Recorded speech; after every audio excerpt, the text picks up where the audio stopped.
பிஸ்மில்லாஹிர்ரஹ்மானிர்ரஹீம். இலங்கை வாழ் மக்களுக்கு ஓல் சிலோன் முஸ்லிம் ஷூரா கவுன்சில் தலைவராகிய நான் சில முக்கிய விடயங்களை சொல்ல வேண்டிய கடமைப்பாட்டில் இருக்கின்றேன். அந்த அடிப்படையில் நேற்று 2014 ஏப்ரல் மாதம் 12ஆம் தேதி கொம்பனி தெரு போலீஸ் வளாகத்தினுள் பொதுபல சேனா என்ற அமைப்பின் ஒரு ஊடக சந்திப்பென்று தான் கூற வேண்டும். அரசாங்கத்தின் அனுசரணையுடன் போலீஸ் பாதுகாப்புடன் சில ஊடகங்களின் உதவியுடன் நடைபெற்ற இந்த ஊடகவியலாளர் சந்திப்பில் பொதுபல சேனா அமைப்பின் ஞானசார என்பவன் இஸ்லாத்திற்கும் குர்ஆனுக்கும் முரணான அவைகளை இழிவுபடுத்தக்கூடிய சில கருத்துக்களை தெரிவித்திருந்தார். அந்த கருத்துக்கள் அனைத்துமே மிக பொய்யான கருத்தெனவும்,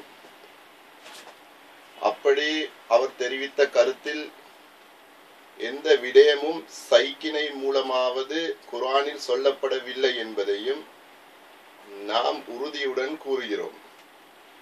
ஏனென்றால் அவர் சொல்கிறார், குர்ஆன் எங்களுக்கு கற்றுக் கொடுக்கிறதாம் மனிதர்களுக்கு மோசடி செய், அடுத்தவண்ட காணிய பறி, அடுத்தவனை ஏமாத்து, இருக்கும் நாட்டுக்கு துரோகம் செய் என்று சொல்வதாக அவர் சில கருத்துக்கள் சொல்லியிருந்தார்.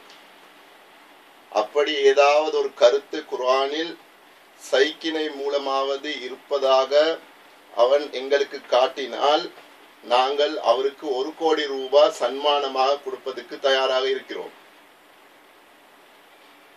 அவன் எப்படிப்பட்டவன் என்றால், அவன் எப்படிப்பட்ட மோசமான ஒருவன் என்றால், மிக பொய் பேசக்கூடிய, பௌத்த மதத்தில் எவைகளெல்லாம் தடுக்கப்பட்டிருக்கிறதோ அந்த அனைத்து தடுக்கப்பட்ட குற்றங்களையும் செய்த ஒரு குற்றவாளி தான் இந்த ஞானசார என்பவர்.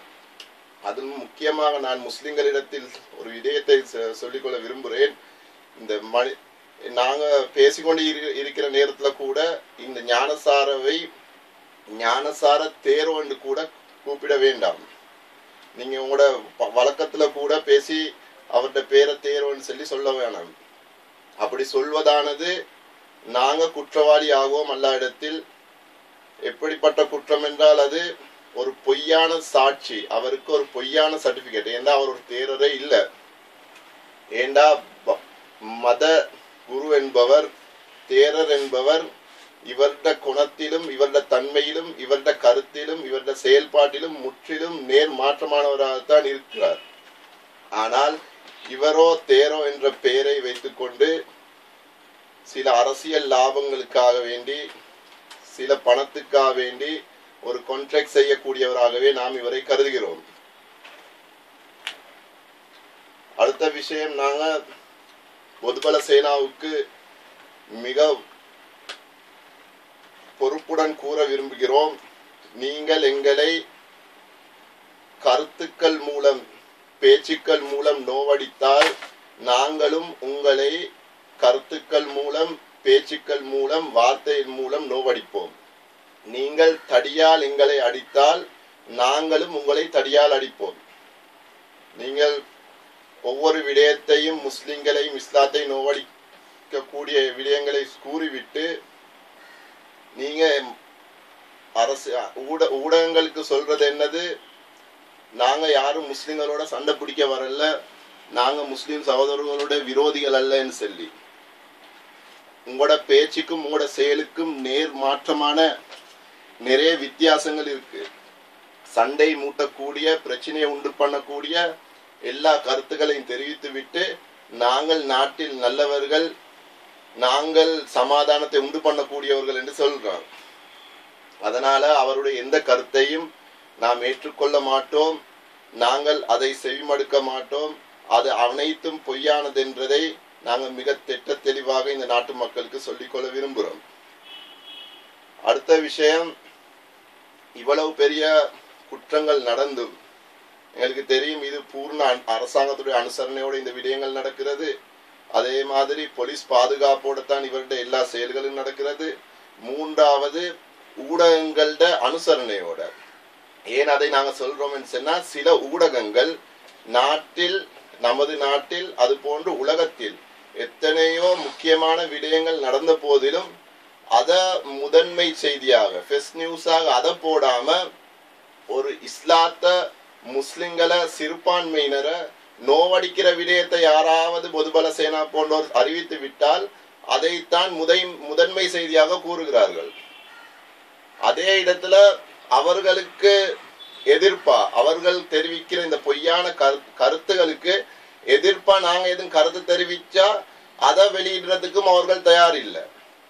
ஒன் சைட் நியூஸாகத்தான் முஸ்லிம்களை, குர்ஆனையும் இஸ்லாத்தையும் இழிவுபடுத்துற நியூஸ் எங்க கிடைக்காதான்னு சில ஊடகங்கள் பார்த்து கொண்டு பொதுபல சேனா போற இடத்துக்கெல்லாம் பின்னுக்கால போற நிலைமையில தான் சில ஊடகங்கள் மூலம் நாங்க காண்றோம். அதனால அப்படிப்பட்ட ஊடகங்களுக்கும் நாங்க சொல்லிக்கொள்ள விரும்புறோம், நீங்களும் நடுநிலைமையை கையாளுங்க. இஸ்லாத்துக்கோ முஸ்லிம்களுக்கோ இவர்கள் ஏதாவது மாற்று கருத்து தெரிவித்தால் அதற்கு பதிலளிக்க நாம் தயாராக இருக்கிறோம். நாங்க தெரிவித்த கருத்துக்களையும் ஊடகங்கள் மூலம் நாட்டு மக்களுக்கு தெரிவிங்கள் என்று சொல்லி. ஏன்னா பொதுபல சேனா போன்ற அமைப்புகள் அமைச்சர்மார்களுக்கோ அரசியல்வாதிகளுக்கோ வேற முஸ்லிம் இயக்கங்களுக்கோ எதுவும் கருத்துக்கள் கூறினா நாங்க அதுக்கு பதில் சொல்ல வரமாட்டோம். அது யார் யாருக்கு எதிராக அவர்கள் கதைக்கிறார்களோ அவர்களே அதற்கு பதில் சொல்லிக் கொள்ளட்டும். ஆனால் ஒருபோதுமே இஸ்லாத்துக்கோ குர்ஆனுக்கோ இழிவுபடுத்தக்கூடிய, நோவடிக்கக்கூடிய எதுவும் வார்த்தைகள் நீங்கள் சொன்னால் நாங்கள் உங்களுக்கு ஒவ்வொரு தடவையும் அடுத்தடுத்த மணித்தியாலத்திலே உங்களுக்கு பதில் தர்றதுக்கு தயாராக இருக்கிறோம் என்பதை ஞாபகத்தில் வச்சுக்கொள்ளவும்.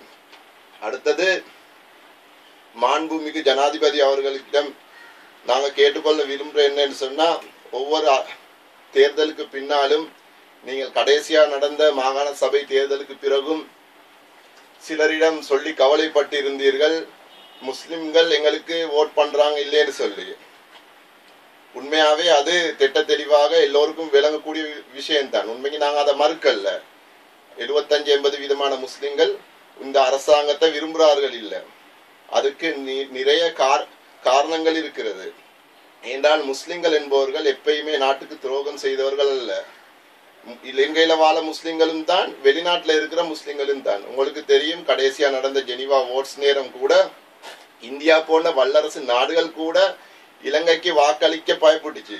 ஆனா பாகிஸ்தான் போன்ற இந்தியாவிட சிறிய நாடுகள் எங்கட நாட்டுக்கு உதவி புரிஞ்சு அதுல ஓட் பண்ணின 12 ஊர்ல 5 முஸ்லிம் நாடுகள் அரசாங்கத்துக்கு ஆதரவா வாக்களிச்சுச்சு.